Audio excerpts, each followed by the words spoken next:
Let's start off with the heavyweight phenom, Moses Itauma. He said him fighting Uysk is a win-win situation. I like his thinking. Moses says if he goes in there and wins, it's all good. He's a 20-year-old heavyweight champion, undisputed champion, one of the youngest in history. But if he loses to some people the best pound-for-pound fighter on the planet, one of the best heavyweights ever in Alexander Uysk. He's 20 years old, 21 years old. You chalk it up as experience and a lesson learned by one of the greats in the sport. And this is why I got hope for the next generation of fighters coming up. Bam Rodriguez, Abdullah Mason, Moses Itauma, the Vargas brothers, etc. These guys ain't worried about protecting the O. When you look at the era we have right now, the Gervonta Davis and the whole nine, right? Gervonta Davis rather take circus fights than take a chance or take a risky fight because he doesn't want to lose his O. Lamont Roach scared the hell out of Gervonta Davis, made him go to fight Jake Paul, a circus fight, an exhibition fight. Even though he loses, he does not really lose because it's just exhibition. Gervonta Davis' biggest fear is losing. They feel they're going to get embarrassed. They feel like their value will be brought down.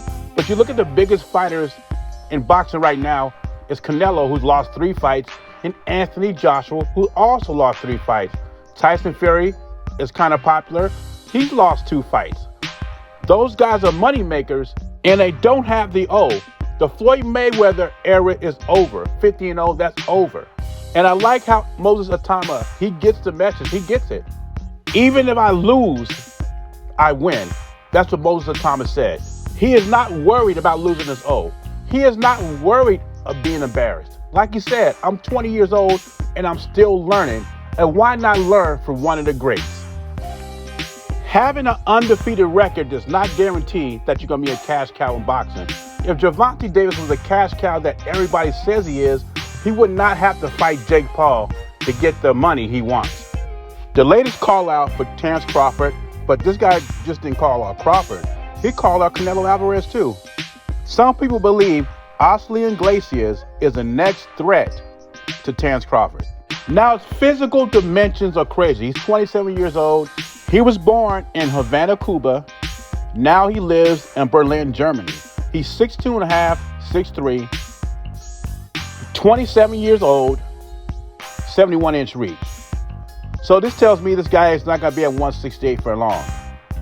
But he's the latest guy they think could give Terence Crawford a run for his money. He's 14-0 with 13 knockouts.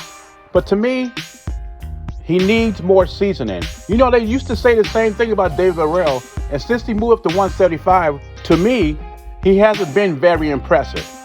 Now, I have no problem with Terence Crawford defending his belt at 168.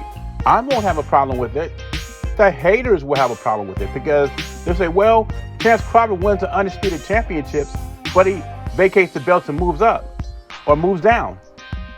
Now, what happens if he fights Osley Inglesias and he destroys him?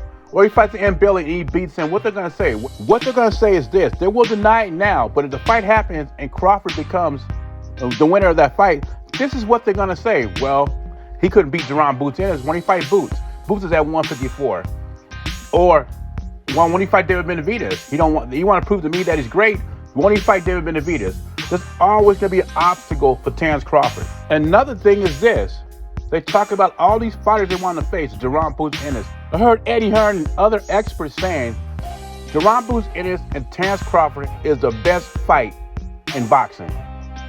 Will it sell like the best fight in boxing? I mean, I will watch it, but is anybody willing to pay for it? And Turkey does not want that fight right now. Jerome Boots Ennis is not even in Riyadh season yet because he keeps taking these tune-ups. I wouldn't mind seeing that fight at 160. But when Crawford beats Boots, what are they going to say to that? Well, Boots was unproven. He hasn't fight anybody in those 35 fights he had.